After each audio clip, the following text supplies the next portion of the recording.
আমার মুসলমান বন্ধুগণ গভীর মনোযোগ।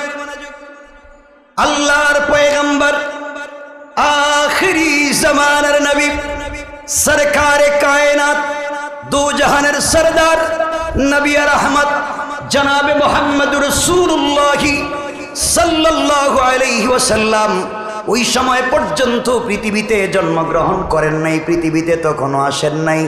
তখন পর্যন্ত মায়ের গর্ভে আছেন, কয়েকটা দিন মাত্র গিয়েছে। আমেনা বলতে লাগলেন, আব্বাজান তাহলে আপনি শুনে রাখেন, আমার শরীর থেকে ঘ্রাণ বের হয় না, আমি চামড়ার উপরে কোনো পারফিউম লাগাই না, আমি কাপড়ের মধ্যে পারফিউম লাগাই না। বাবারে যেই দিন আমার গর্ভে আমি বুঝতে পেরেছি কোন সন্তান এসেছে, ওই দিন থেকে যত পারফিউম আর ঘ্রাণ পান ওগুলা আমার থেকে আসে না, পেটের ভিতরটার ঘ্রাণ এসে যায়। বাবা আমি বলতে পারি না পেটের ভিতর থেকে ঘ্রাণ কোত্থেকে আসে। বাবা আর অনেক ঘটনা আছে, বলতে চাই। আব্দুল মুত্তালিব বললেন, তাহলে আমি শুনতে চাই, বলো কি হয়েছে।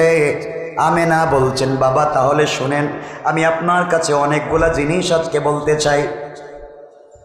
বাবা যেই দিন আমার সন্তান আমার পেটে এসেছে, ওই দিন 4 জন মহিলা গভীর রাত্রে আমার সঙ্গে দেখা করতে এসেছেন। 3 জনের নাম বলবো বাজান, একজনের নাম বলবো না।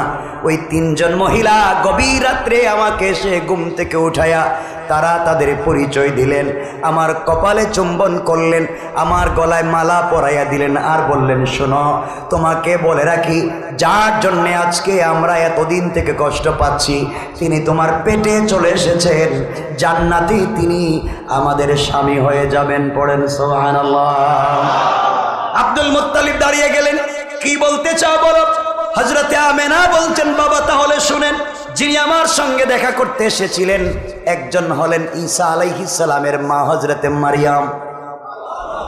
আল্লাহু আকবার বললেন না বাজান। 2 নম্বরে যিনি এসেছে তিনি হযরতে মুসা আলাইহিস সালামের বোন কুলসুম আমার সঙ্গে দেখা করতে এসেছেন। 3 নম্বর যিনি আমার সঙ্গে দেখা